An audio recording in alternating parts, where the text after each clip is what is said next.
I watched this movie last night, and I'm just gonna say this, pardon me. What a movie! An actually really decent film here. This is Juror #2, the 2024 film that actually I skipped the theatrical enjoyment of it because it got shortlisted at the cinema because Warner Brothers were like, well, okay, we're not confident in this movie. Clint Eastwood's in his 90s. Who's going to give a damn? So there's all of that. There will be a few spoilers throughout this review. So if you've not seen this movie, go ahead and watch, support the film. So there's definitely all of that. What you've got here is an hour and 53 minutes of, Nicholas Hoult plays this character, Justin Kemp. And what we're going to do here is quickly explain the plot summary. So what you need to know is it's a juror for a high profile trial finds himself struggling with a serious moral dilemma that could influence the verdict and potentially convict or free the accused killer. So this movie takes you on an experience ride where you think that Justin Kemp is not the guy behind the killing.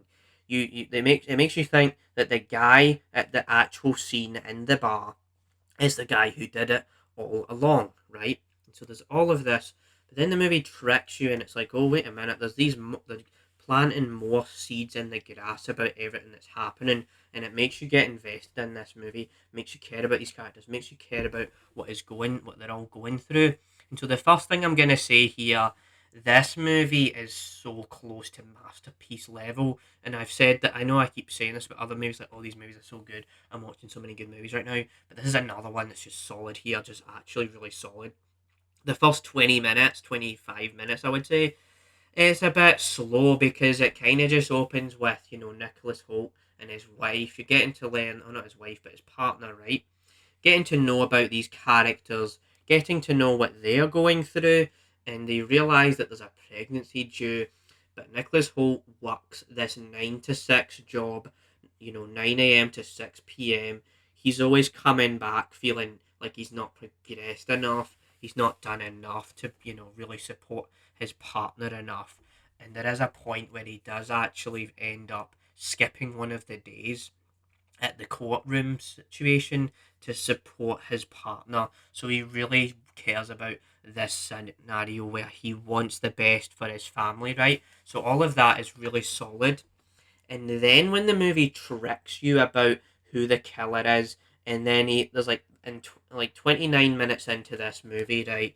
Nicholas Hoult admits something that changes the course of the film, and it's like, holy shit, this guy might actually be more involved in the case than I freaking thought he was. And then it goes from that, and then there's scenes where they just have this debate over guilty and not guilty. And as somebody that doesn't watch a lot of court-based media here, it's really interesting to see how they executed this plot where there's a lot of people just sitting around talking in these rooms, and it never feels boring, never feels too long, except for the first 25 minutes. There's all of that as well. And at points, I was like, maybe he isn't guilty. And then there's points where it's like, maybe it's a hit and run because J.K. Simmons' character does this thing where he goes off the rails. He's like, screw this, man. I'm a cop with 22 years experience. Let's drop that bombshell. And it's like, okay, okay, I see what you're doing. I see what you're doing. He goes to the crime scene. He tries to expose the truth about it and how, Nicholas Hoult is like, I think I hit a deer. I think I hit a deer. And then you have flashbacks when Nicholas Hoult was actually there on the day. And later on in the movie, there's a point where you see the actual guy that was accused driving this way and Nicholas Hoult driving the other way. So it's like, wow, he was a part of the crime scene and nobody, he didn't really tell a lot of people about this. So then when you get to the really hard hitting moments in the scenes where you see it all go down, and it's not even like action based or a big explosion, it's just the dialogue. The dialogue just actually says a lot. Like, absolutely just an awesome way to make a film, dude. It is just a good film. There's a lot of good scenes throughout the movie. It does like a lot of like show don't tell kind of things where you see the scenes. It doesn't tell you how to think. It's not a biased movie. It's not like you need to think this way or that way. The fact that there's three arguments going on throughout this movie tells you that you can interpret it any way you desire, baby, because wow, it's so good. I mean, I could say so much about this movie, but where do I sit with the rating on this one? Okay, it sat more as more time sat with me as I watched it last night. This movie is 9.5 out of 10 material for me. What a solid film. If you've not seen this movie, I will link down below where I watched it on YouTube Movies.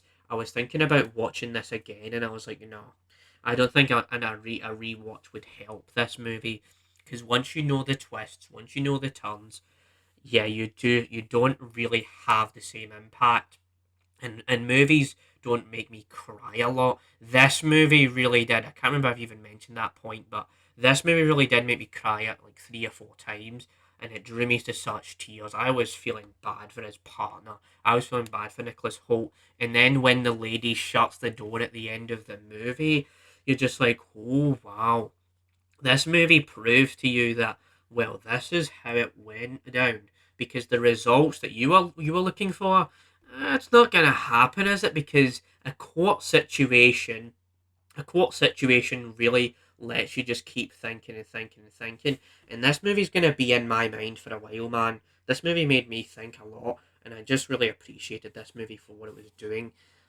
And so that is my review of Jura #2. I could go on for whiles about this one. Absolute whiles. I mean, I was jumping back and forth about the plot, about the scenes and everything. Like, if a movie's doing that, holy shit, yeah, that's a good film in my book. So yeah, that's my review of Jura #2.